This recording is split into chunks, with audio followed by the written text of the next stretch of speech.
நேயர்கள் அனைவருக்கும் என்னுடைய இனிய ஆங்கில புத்தாண்டு வாழ்த்துக்கள். நான் உங்கள் கல்வடங்கம் டாக்டர் சத்யநாராயண சர்மா பேசுகிறேன். இன்னைக்கு நம்ம ஆங்கில புத்தாண்டு எந்த மாதிரியான பலன்களை 12 ராசிக்கும் தரப்போறது அப்படிங்கிறத தான் பார்க்க போறோம். இந்த வருடம் ஆங்கில புத்தாண்டு பிறக்கின்ற அந்த வேளை ஒரு சிறப்பான நிகழ்வுகளை உள்ளடக்கியதாக இருக்கும். அதாவது இந்த வருட கிரகங்கள் என்று சொல்லப்படுகின்ற சனி பகவான், குரு பகவான், ராகு கேது பகவான் ஆகிய 3-4 கிரகங்களும் பெயர்ச்சி ஆகின்றது. அதுல முதல்ல பார்த்தோம்னா சனி பகவான் மார்ச் 29ஆம் தேதி 2025 அன்று இரவு 11:01 கும்பராசியிலிருந்து மீன ராசிக்கு பயிற்சியாரார்.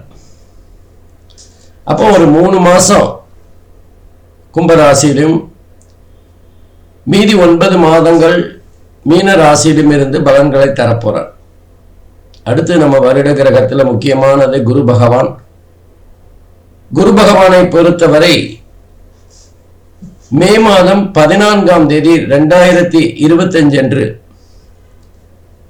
காலை 7:07 ரிஷப ராசியிலிருந்து மிதுன ராசிக்கு பயிற்சியாரார். அப்போ குரு பகவானை பொறுத்தவரை ஒரு 5 மாசம் ரிஷப ராசியிலும் மீதி ஒரு 7 மாதங்கள் மிதுன ராசியிடமிருந்து பலனை தரப்போறார். குரு பயிற்சியை பொறுத்தவரை அதிசார பயிற்சியும் கூட இருக்கிறது. அதாவது அக்டோபர் 17ஆம் தேதி 2025 குரு பகவான் அதிசாரமாக மிதுன ராசியிலிருந்து கடகராசிக்கு போறார். அந்த அதிசார பெயர்ச்சி நிவர்த்தி எப்போ ஆறுது அப்படின்னு பார்த்தோம்னா டிசம்பர் மாதம் 7ஆம் தேதி 2025. அப்போ இங்க ஒரு 2 மாசம் குரு பகவான் கடகராசியிலிருந்து பலனை தர போறார். அப்போ அந்த குருவை பொறுத்தவரை 5 மாசம் ரிஷபத்துல, மீதி 5 மாசம் மிதுனத்திலையும் 2 மாதங்கள் கடகத்திலையும் இருந்து பலாபலன்களை தரப்போறார். இது அதிசார பலன்களையும் சேர்க்கணும்.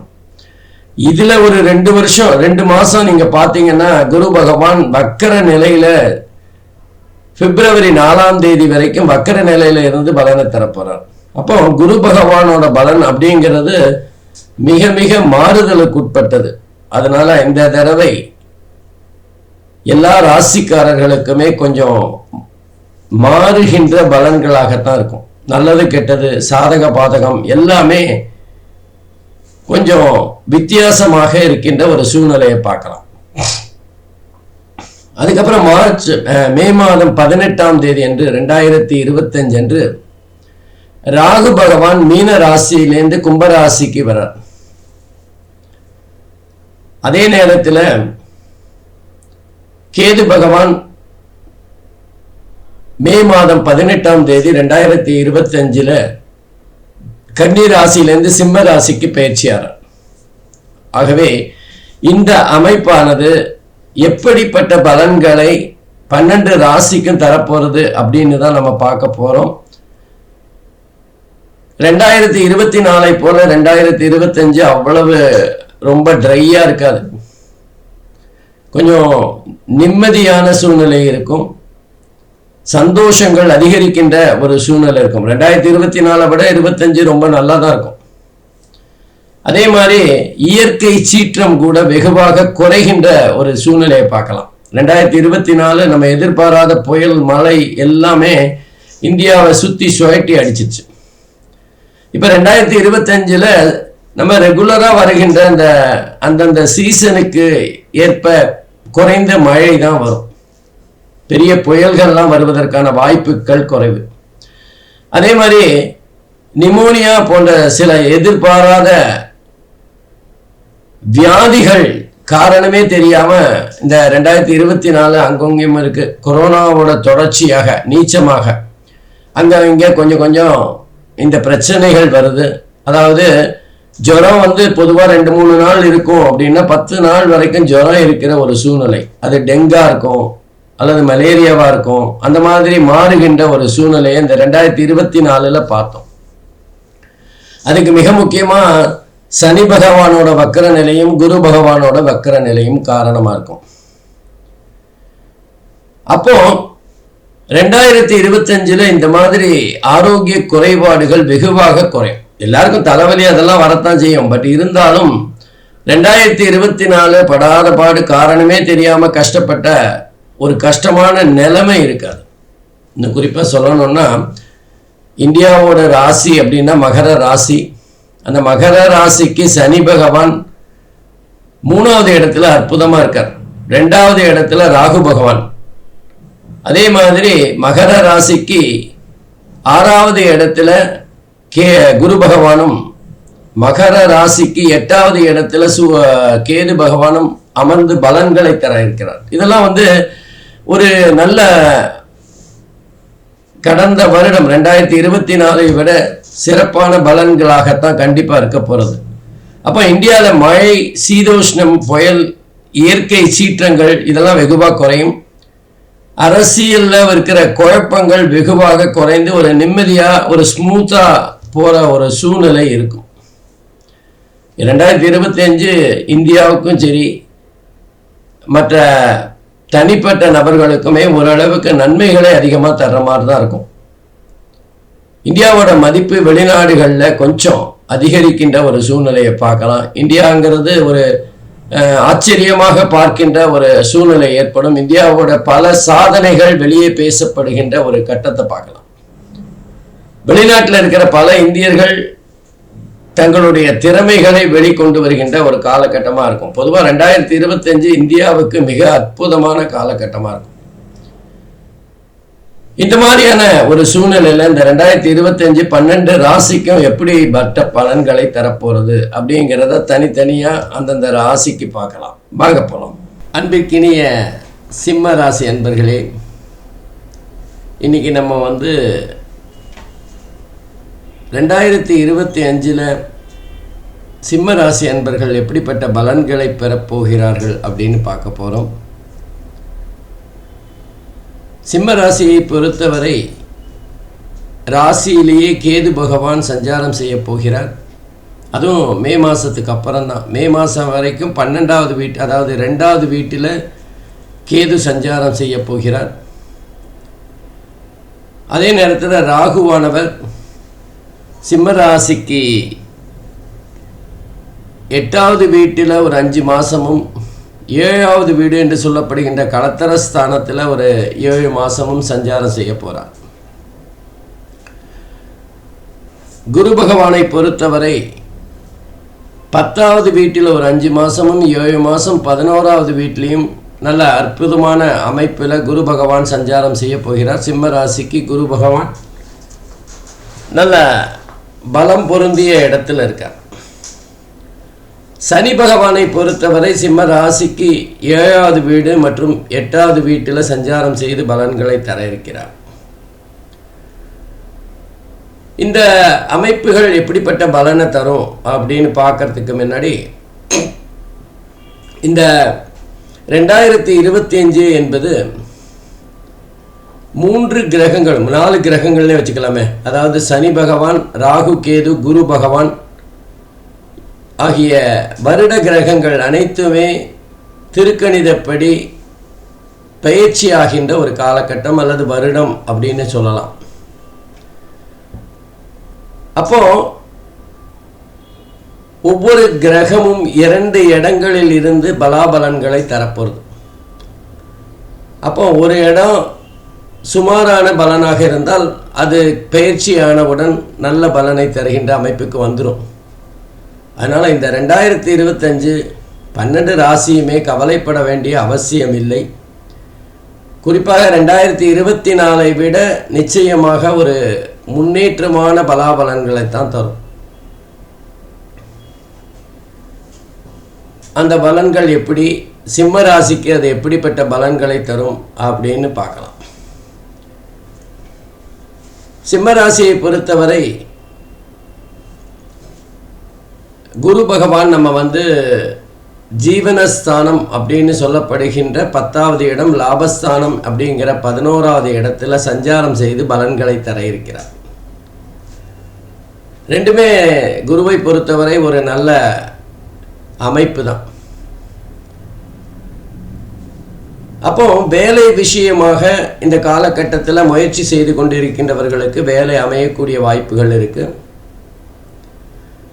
அதே நேரத்தில் வேலையில் ஏதாவது ப்ரமோஷன், இல்லை நம்ம தொழில் செய்கிறவங்க, வியாபாரம் செய்கிறவங்க ஏதாவது ஒரு முன்னேற்றம், வளர்ச்சி இருக்குமானா கண்டிப்பாக இருக்கும். ஏன்னா குரு 10வது வீட்டில் உட்கார்ந்துருக்கார். தனித்த குரு பெரிய அளவில் பலனை தரமாட்டார் அப்படின்னாலும்,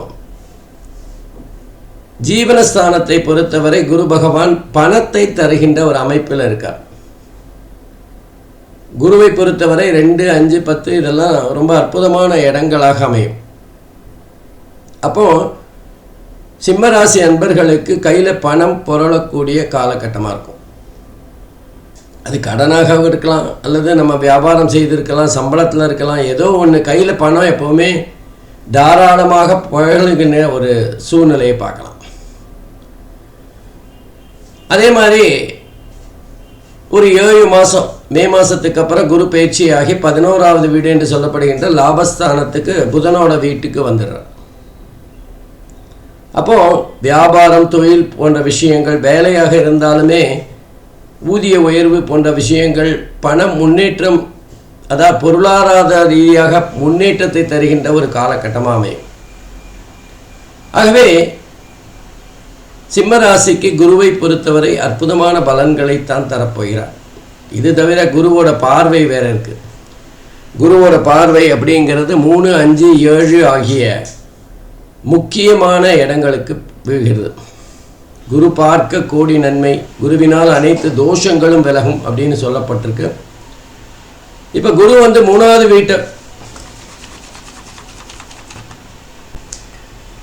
குரு 3வது வீட்டை முயற்சி ஸ்தானத்தை பார்க்குறார். 3வது வீடுங்கிறது முயற்சி ஸ்தானம், நம்மளோட கம்யூனிகேஷன், தொலைத்தொடர்பு பற்றிய விஷயங்களை சொல்லக்கூடிய ஒரு இடம். அதே நேரத்தில் ஷேர் மார்க்கெட் பற்றி சொல்லுகின்ற இடம், இளைய சகோதரர்களை பற்றி சொல்லுகின்ற இடம். இந்த இடத்துலலாம் குரு பகவானோட பார்வை போகிறதுனால நல்ல முன்னேற்றங்கள் இருக்கும். இந்த கம்யூனிகேஷனில் வேலை பார்க்குறவங்க, ஐடி ஃபீல்டில் வேலை பார்க்குறவங்க, ஏன்னா இப்போ ஏஐன்னு புதுசாக ஒரு கம்ப்யூட்டர் சம்மந்தமான படிப்பு வந்திருக்கு. அந்த ஏஐங்கிறது மிக மிக முக்கியமான ஒரு தொழில்நுட்பமாக இருக்குது. அப்போது இந்த கம்யூனிகேஷன் சம்மந்தப்பட்ட மாணவர்கள் அல்லது அந்த துறையில் வேலை பார்க்குறவங்களுக்கு மிக முக்கியமான ஒரு பங்கு இருக்கும். அவங்களோட வளர்ச்சி அபரிமிதமாக இருக்கும். நம்ம எதிர்பார்த்ததை விட மற்றவங்க மெதுவாக முன்னேறுகின்ற போது இந்த துறையில் கம்யூனிகேஷன், அதே நேரத்தில் ஐடி போன்ற ஃபீல்டில் இருக்கிறவங்களுக்கு வேகமான வளர்ச்சியை பார்க்கலாம். அடுத்தது 5வது வீட்டை குரு பகவான் பார்க்குறார். 5வது வீடுங்கிறது பூர்வ புண்ணியஸ்தானம், பரம்பரை பற்றி சொல்லுகின்ற இடம், குலதெய்வத்தை பற்றி சொல்லுகின்ற இடம். அந்த இடத்துல குருவோட பார்வை விழுறதுனால நல்ல நல்ல நல்ல பலன்கள் கிடைக்கும். பூர்வீக சொத்து சம்பந்தமான வில்லங்கங்கள் விலகும்.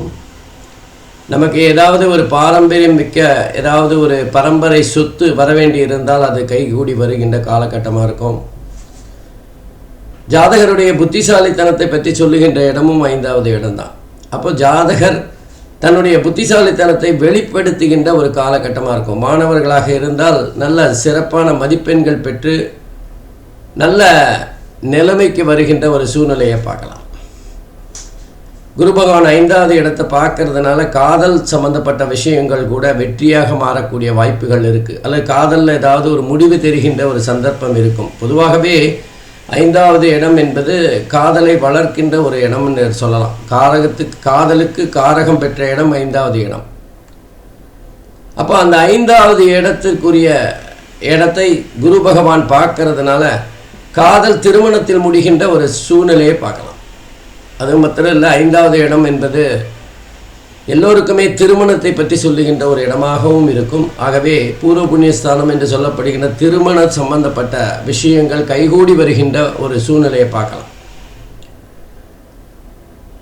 அதுக்கு அடுத்தது 7வது வீடு. ஏழாவது வீடு கணவன் மனைவி நண்பர்கள் போன்ற விஷயங்கள் சூழ்நிலை பற்றி சொல்லுகின்ற ஒரு இடம். ஆகவே நம்முடைய கூட்டாளிகள் பற்றி சொல்லுகின்ற இடம். கணவன் மனைவிக்குள்ள ஒரு அந்யோன்யம் இருக்கும். கணவன் மனைவிக்குள்ள ஒருத்தருக்கு விட்டு கொடுக்கின்ற ஒரு சூழ்நிலை ஏற்படும். திருமணம் ஆகாதவர்களுக்கு திருமணம் கைகூடி வருகின்ற சூழ்நிலையை பார்க்கலாம்.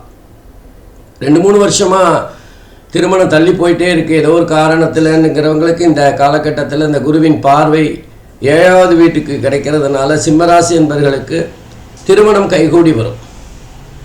அதே மாதிரி திருமணத்தில் கணவன் மனைவிக்குள்ள சின்ன சின்ன பிரச்சனைகள் பிணக்குகள் இருந்தால் அதெல்லாம் இப்போ சரி செய்கின்ற அல்லது ஒருத்தருக்கு விட்டு கொடுக்கின்ற ஒரு சூழ்நிலையை பார்க்கலாம்.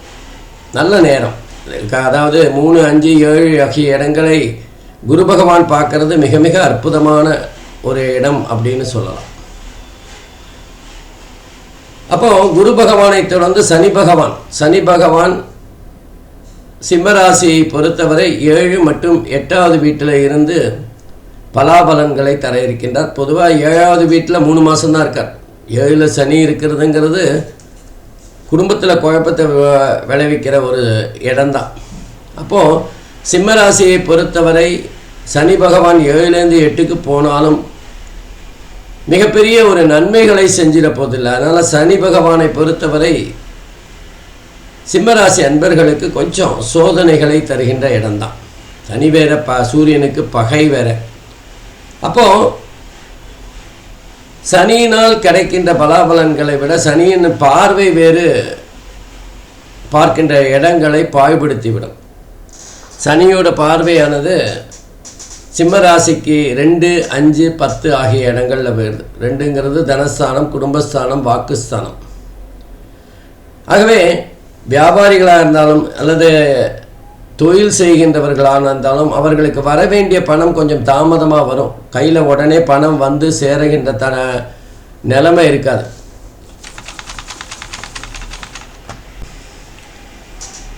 அப்போ பண விஷயத்தில் கொஞ்சம் நெருக்கடிகள் அதிகமான ஒரு சூழ்நிலையை பார்க்கலாம். குரு பகவான் பொருளாதாரத்தில் நல்ல நிலைமையை ஏற்படுத்தினாலும் சனி பகவான் அதில் கொஞ்சம் மந்த நிலையை, பொருளாதாரத்தில் கொஞ்சம் சிக்கல்களை ஏற்படுத்தக்கூடிய அமைப்பில் தான் இருக்கார். சனி பகவானும் 5வது இடத்தை பார்க்கறதுனால 5வது இடம் பூர்வ புண்ணியஸ்தானம் என்று சொல்லப்படுகிற குலதெய்வம் பற்றி சொல்லுகின்ற இடம்.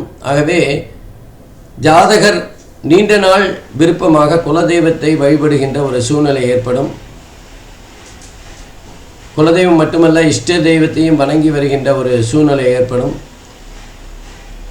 புனித யாத்திரை, அதாவது கோயில்களுக்கு சென்று திருப்பணிகள் செய்கின்ற ஒரு சூழ்நிலையை பார்க்கலாம்.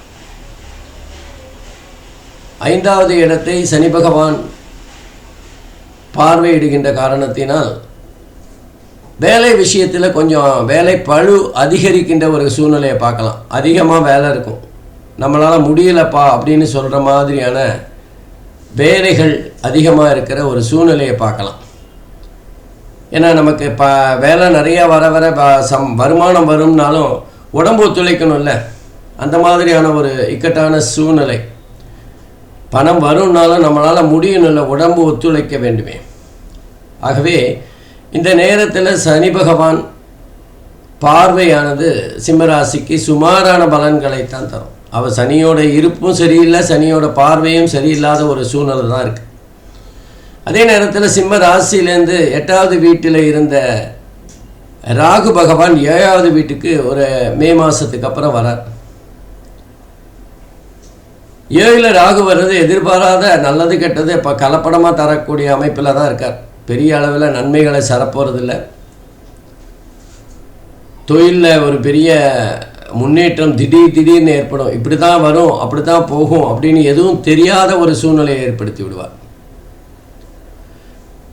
அதே மாதிரி 5 மாதம் 8வது வீட்டில் இருக்கும்போதும் அவர் நன்மைகளை தரப்போகிறதில்லை. அப்போ சனியை போலவே ராகுவும் சிம்மராசி என்பவர்களுக்கு சுமாரான பலன்களைத்தான் தரப்போகிறார். ஆனால் எதிர்பாராத சில அதிர்ஷ்டங்களை அள்ளி தந்துட்டு போயிடுவார்.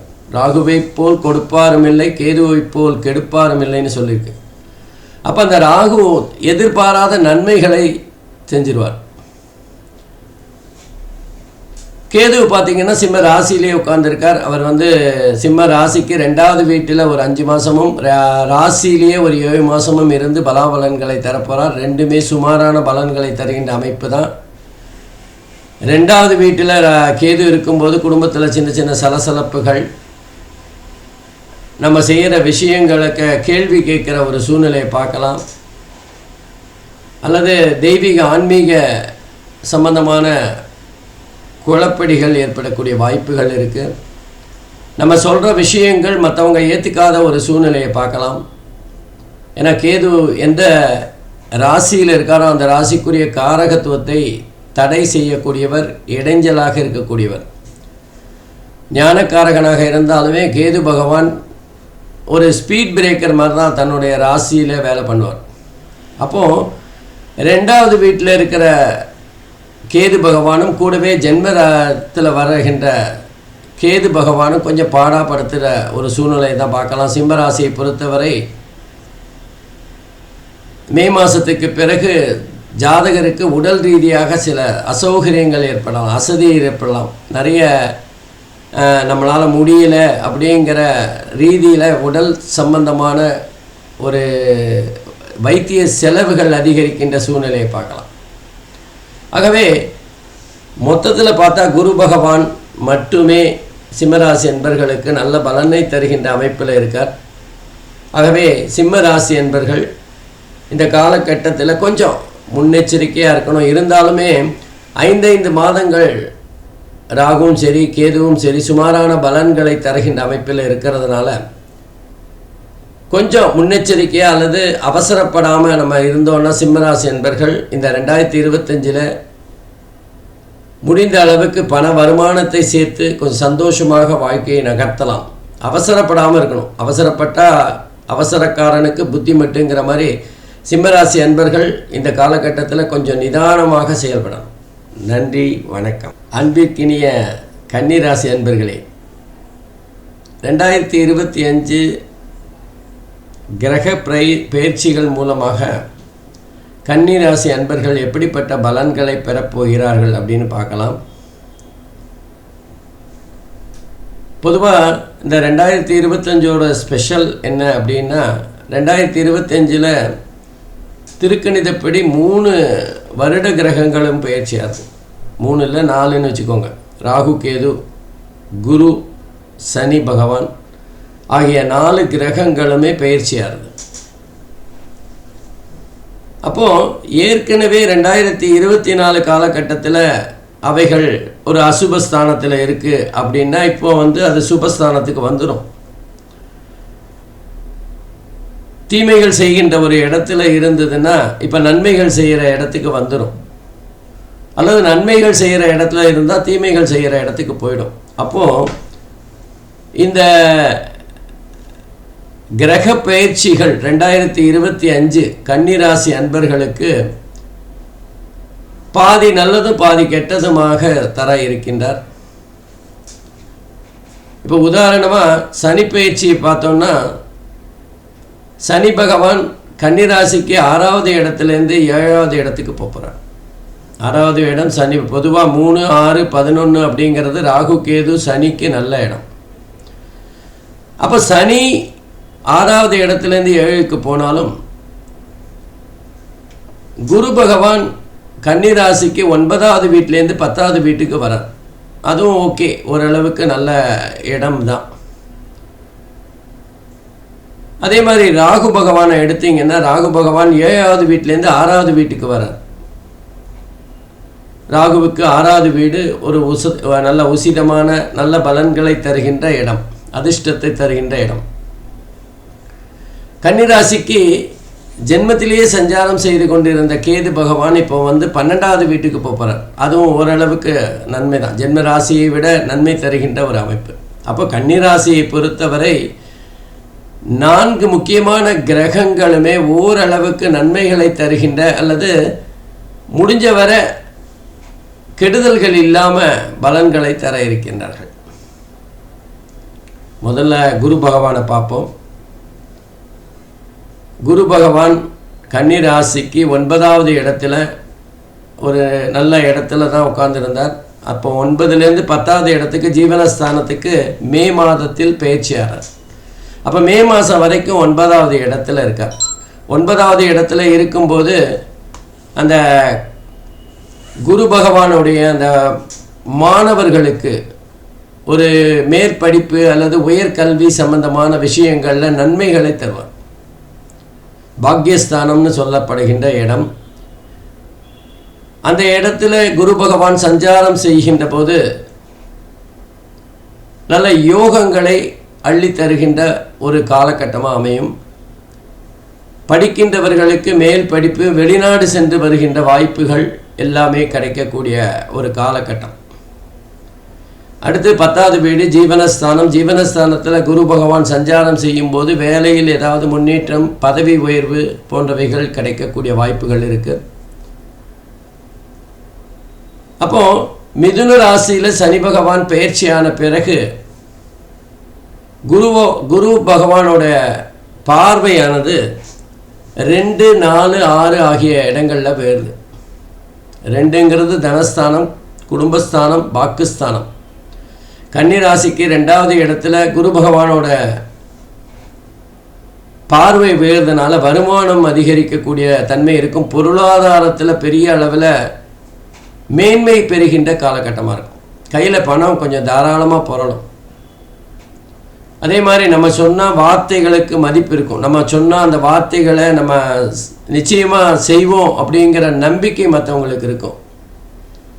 இன்னும் குறிப்பாக சொல்லணும்னா வாக்குஸ்தானத்தை வச்சு பொழைப்பு நடத்துகிறவங்க, வக்கீல், மாணவர்கள், ஆசிரியர்கள், குருமார்கள், இவங்களுக்கெல்லாம் ரொம்ப ரொம்ப சிறப்பான காலகட்டமாக இருக்கும். இன்னும் மார்க்கெட்டிங் பண்ணுறவங்களுக்கெல்லாம் சிறப்பாக இருக்கும். அதே மாதிரி தொழில் செய்கிறவங்க, வியாபாரம் செய்கிறவங்களும் இந்த காலகட்டத்தில் கொஞ்சம் பணம் அதிகமாக சம்பாதிக்கின்ற காலகட்டமாக இருக்கும். குறிப்பாக மாணவர்கள் சிறப்பாக படிப்பில் கவனம் செலுத்துகின்ற ஒரு அமைப்பு தான் இந்த 2வது இடத்தை குரு பார்க்கறது. அடுத்து 4வது இடத்தை குரு பார்க்கறதுனால வீடு, நிலம், அதே நேரத்தில் வாகனங்கள் போன்ற விஷயங்களில் புதிய புதிய எண்ணங்கள் தோன்றும். ஜாதகருக்கு புதுசாக ஒரு வாகனம் வாங்கலாம், இந்த வண்டியை விட்டுட்டு அந்த வண்டி வாங்கலாம், இல்லை இந்த வீடை விட்டுட்டு அந்த வீடு வேறு வீடு, நல்ல வீடாக பெருசான்னு கொஞ்சம் வாங்கலாம், இது வசதி கம்மியாக இருக்குது அப்படிங்கிற முன்னேற்றமான ஒரு எழுச்சியான எண்ணங்கள் தோன்றும். அதே நேரத்தில் நம்ம ஏதாவது இப்போ இருக்கிற பணத்தை நம்ம பேங்கில் போடுறத விட நிலம் வாங்கி போடலாம் அல்லது வீடு வாங்கி போடலாம். அது நிறைய அப்ரிசியேஷன் நிறையா இருக்கும். அது பிற்காலத்தில் நம்ம குழந்தைகளுக்கு நன்மைகளை தரும் அப்படிங்கிற எண்ணங்கள், சிந்தனைகள் ஜாதகருக்கு தோணும். அதே மாதிரி 4வது வீடு படிப்பு சம்பந்தமான, கல்வி சம்பந்தமான விஷயங்களை சொல்லக்கூடியது தான். அதுக்கவே ஜாதகருக்கு கல்வி சம்பந்தமான முன்னேற்றம் இருக்கும், படிப்பில் ஆர்வம் இருக்கும், படிக்கணுங்கிற எண்ணம் இருக்கும், அல்லது நினச்ச படிப்பு படிக்கின்ற ஒரு காலகட்டமாகவும் இருக்கும். 4வது வீடுங்கிறது தாயாரை பற்றி சொல்லுகின்ற இடம். அதனால் தாயார் சம்பந்தப்பட்ட விஷயங்களில் ஒரு தாயாருக்கு ஏதான மருத்துவ உதவி அல்லது அவங்களோட ஆரோக்கியம் பற்றிய கவலைகள் இருக்குமே. ஆனால் இந்த காலகட்டத்தில் அதில் ஒரு நல்ல முன்னேற்றம் தெரியும். அடுத்த குருவோட பார்வை 6வது வீட்டில் வருது, ருணருத்ர ரோகஸ்தானம். தீரக்கூடிய நோய், கடன், பகைவர்களை பற்றி சொல்லுகின்ற இடம்தான் 6வது இடம். தொழிலை பற்றி சொல்லுகின்ற இடமும் 6வது இடம். ஆகவே நல்ல வியாபாரம், தொழில் செய்கின்றவர்களுக்கு நல்ல முன்னேற்றம், ஏற்றமாக இருக்கின்ற ஒரு காலகட்டமாக இருக்கும். நமக்கு ஏதாவது சின்ன ஆரோக்கிய குறைபாடுகள் இருந்தால் இந்த காலகட்டத்தில் அது குருவின் பார்வையினால் அது சரியாயிடும். இப்போ டாக்டர்கிட்ட போய் மருந்து சாப்பிட்டோன்னா அது சரியாகக்கூடிய வாய்ப்புகள் அதிகமாக இருக்கும்.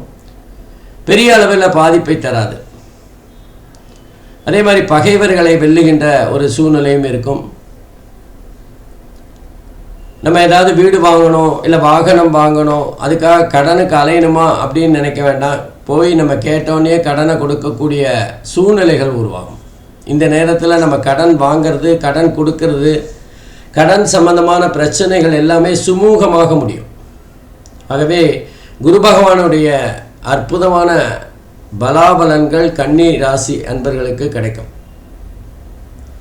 அடுத்து சனி பகவான். சனி பகவான் 6வது இடத்துல இருந்து 2025 மார்ச் வரைக்கும் நல்ல பலன்களை தான் தரப்போகிறார். 3, 6, 11ங்கிறது சனி பகவானுக்கு சிறப்பான இடம். அப்போ மார்ச் வரைக்கும் நல்ல பலனை தந்து கொண்டிருந்த சனி பகவான் இப்போ 7வது இடத்துக்கு வரப்போகிறார். கன்னி ராசிக்கு 7வது இடம் என்பது கணவன், மனைவி மற்றும் நண்பர்கள் பற்றி சொல்லுகின்ற இடம், தொழிலில் கூட்டாளிகள் பற்றி சொல்லுகின்ற இடம். ஆகவே கணவன் மனைவிக்குள்ள சின்ன ஒரு கருத்து வேறுபாடு அல்லது 2 பேருக்கும் 2 ஆங்கிளில் 2 கோணத்தில் சிந்திக்கின்ற ஒரு சூழ்நிலை, அல்லது கணவனுடைய வேவ் லெங்க்த்து மனைவிக்கு கொஞ்சம் மாறுபாடான வேவ் லெங்க்த், இதெல்லாம் ஒரு வித்தியாசமான காலகட்டமாக இருக்கும். அதே போல் தொழில் செய்கிறவங்களுக்கு, வியாபாரம் செய்கின்றவர்களுக்கு அவங்களோட ஊழியர்கள் மூலமாக கொஞ்சம் ஏதாவது சின்ன சின்ன ஒரு சச்சரவுகள் வரலாம். அவர்களுடைய ஒத்துழைப்பு அவ்வளவு பெரிய அளவுக்கு முழு ஒத்துழைப்பு இருக்காது. அவங்கள நம்பி நம்ம எதுவும் செய்ய முடியாதுங்கிற ஒரு சூழ்நிலை ஏற்படும். அதே மாதிரி தொழில் கூட்டாளிகளாக இருந்தாலும் அவர்களும் நம்ம நம்பக்கூடிய தன்மை இருக்காது. திடீர்னு அவங்க மேலே ஒரு சந்தேகம் நமக்கு எழக்கூடிய வாய்ப்புகள் இருக்குது, அல்லது அவங்க செயல்பாடுகள் திருப்திகரமாக இருக்காது. ஆகவே இந்த சனி பகவானுடைய 7வது இடத்து சஞ்சாரம் கன்னிராசியை பொறுத்தவரை சற்று சுமாரான பலன்களைத்தான் தரும். அதே போல் ராகு பகவான் 7வது வீட்டில் ஒரு 5 மாதம் சஞ்சாரம் செய்து அதன் பிறகு மே மாதத்துக்கு பிறகு 6வது இடத்துக்கு வரார். ராகு 6வது இடம் ரொம்ப ரொம்ப சிறப்பானது. ஆனால் ஒரு 5 மாதம் 7வது இடத்துல இருக்கிறப்போ ராகு பகவான் கொஞ்சம் நம்ம எதிர்பாராத அதிர்ஷ்டங்களை தந்தாலும் நம்மளுடைய எண்ணங்கள் எல்லாம் பிரம்மாண்டமாக இருக்கிறதுனால சில கஷ்டங்களை சந்திக்க வேண்டியிருக்கும், ஏமாற்றங்களை சந்திக்க வேண்டிய ஒரு காலகட்டமாக இருக்கும். திடீர்னு நம்ம எதிர்பாராத போது பணம் கையில் புரளும். ஆனால் நமக்கு அவசியம் அப்படிங்கிற போது பணம் கொஞ்சம் கஷ்டமாக இருக்கிற ஒரு சூழ்நிலையை பார்க்கலாம். அதே மாதிரி ராகு பகவான் 6வது வீட்டுக்கு வந்தோடனே தொழிலில் மேன்மை. மே மாதத்துக்கு பிறகு ராகு பகவானுடைய அற்புதமான பலன்களை ஜாதகர் பெறலாம். எதிர்பாராத அதிர்ஷ்டங்கள், நம்ம ஒரு 5 மாதம் செய்த முதலீடுகள், நம்முடைய உழைப்பு எல்லாத்துக்கும் பரிபூர்ணமான ரிவார்டு கிடைக்கிற ஒரு காலகட்டமாக இருக்கும். நம்ம பிரம்மாண்டமாக சில முயற்சிகளை பண்ணி முதல்ல சிரமப்பட்டாலும் அந்த பிரம்மாண்டம் கை கொடுக்கின்ற ஒரு சூழ்நிலையை காலகட்டத்தில் பார்க்கலாம். ராகு அற்புதமான பலன்களை கன்னிராசி என்பர்களுக்கு கடைசி 6 மாதங்கள் தருவார். இது நிச்சயம் நமக்கு நடக்கவே நடக்காது, இது நமக்கு கிடைக்கவே கிடைக்காதுன்னு நினச்ச நிறைய விஷயங்களை நமக்கு நடத்தி கொடுப்பார். கடன் வாங்கி சொத்து சேர்க்கின்ற ஒரு சூழ்நிலையை பார்க்கலாம். நமக்கு முதுகுக்கு பின்னாடி விமர்சனம் செய்தவர்கள் கூட நம்மை பார்த்து ஓடி ஒளிந்து கொள்ளுகின்ற ஒரு சூழ்நிலையாக இருக்கும். இந்த காலகட்டத்தில் நமக்கு 6வது வீடுங்கிறது நோயை தருகின்ற ஒரு இடம், தீர்க்கக்கூடிய நோய் தான். ஆகையினா ராகுவினால் சில தோல் சம்பந்தமான பிரச்சனைகள் வரலாம். அதுவும் 6வது வீடு அப்படிங்கிறதுனால அடிவயிறு சம்பந்தப்பட்ட சில ஆரோக்கிய குறைபாடுகள் ஏற்படலாம். வயிறு சாதாரண அஜீரணம், கேஸ்ட்ரிக் ட்ரபிள், இந்த மாதிரி 6வது வீடு சம்பந்தப்பட்ட பிரச்சனைகள் வந்து போகும். கடைசியாக கேது பகவான் கன்னிராசியை பொறுத்தவரை ராசியிலே சஞ்சாரம் செய்து கொஞ்சம் உடம்பு முடியாத சூழ்நிலை ஏற்படுத்தி கொண்டிருந்த கேது பகவான் இப்போ 12வது வீட்டுக்கு போகிறார். நல்லது தான், இருக்கிறத விட அது பெட்டர். ஏன்னா ராசியில் ஜென்ம ராசியிலேயே சஞ்சாரம் செய்யும்போது கேது பகவான் தெரியாத பல விவரமே தெரியாத பல நோய்களை தருவார். ஏன் இந்த மாதிரி உடம்பு அசதியாக இருக்குன்னே தெரியாது, ரீசனே பண்ண முடியாது. நமக்கு ஜுரமும் இல்லை, நமக்கு எதுவுமே இல்லை, ஆனால் நம்மளால் சுறுசுறுப்பாக வேலை பண்ண முடியலையே அப்படிங்கிற ஒரு சூழ்நிலை ஏற்படுத்துவார்.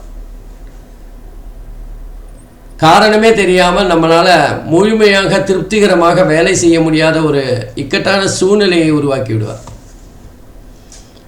என்ன சார் எப்போவுமே சுறுசுறுப்பாக இருப்பீங்க, ரொம்ப மந்தமாக இருக்கீங்களே அப்படின்னு பார்க்குறவங்க கேட்குற மாதிரி செஞ்சிடுவார். ஆகவே இந்த காலகட்டத்தில் இந்த ஜென்ம ராசியிலேருந்து 12வது வீட்டுக்கு கேது பகவான் போகிறதுங்கிறது ஓரளவுக்கு நன்மையை தருகின்ற அமைப்பு தான். ஞானக்காரகன் ஞானஸ்தானத்திலேயே போய் இருக்கிறதுங்கிறது ஓரளவுக்கு நன்மையை தரும். நம்ம ஏதாவது கோயில் திருப்பணிகள், கோயில் சம்பந்தமான சில வேலைகளை செய்யக்கூடிய காலகட்டமாக இருக்கும். நல்ல மன திருப்திக்காக வேலை செய்கின்ற, ஏதாவது கும்பாபிஷேகத்துக்கு நம்மளுடைய உடல் உழைப்பை தருகின்ற ஒரு காரணமாக இருக்கும். நீண்ட நாட்களாக நம்ம போய் பார்க்கணும்னு நினச்ச கோயில்களை போய் பார்க்கலாம். ஆனால் பணமும் எதிர்பாராத அளவில் செலவாகும். ஆன்மீக செலவுகள் அதிகரிக்கக்கூடிய காலகட்டமாக இருக்கும். மொத்தத்தில் கன்னி ராசியை பொறுத்தவரை 80% சிறப்பான பலன்களையே பெறப்போகிறார்கள். குரு பகவான் மிக அற்புதமான பலன்களை தருகின்ற அமைப்பில் இருக்கிறதுனாலையும், சனியும் ராகுவும் பாதி நன்மைகளை தருகின்ற காலகட்டத்தில் இருக்கிறதுனாலையும் கன்னிராசியை பொறுத்தவரை சிறப்பான வருடம். இந்த 2025 அவங்க நிறைய சாதிக்கப் போகிறார்கள் அப்படின்னு சொல்லலாம். நன்றி, வணக்கம்.